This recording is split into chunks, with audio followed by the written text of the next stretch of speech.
In a tense and ultimately fatal attempt to address Mozambique's post-election crisis, President Filipe Nyusi's high-profile meeting with opposition figures failed to gain any traction.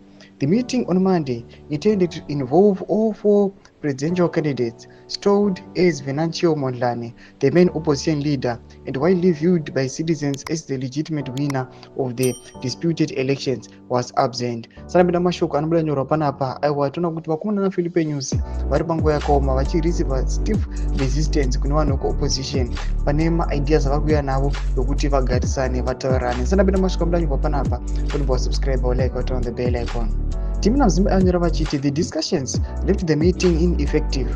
Critics have noted the failure to create an environment conducive to meaningful dialogue.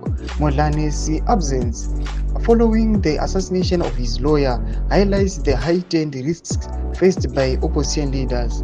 The development comes at a time when Zimbabwe's President Mnangagwa celebrated election win of Chapo and the Frelimo party before the Electoral Commission had announced the results, and at a time when the same Mnangagwa's party members had been caught on camera rigging Mozambique's elections.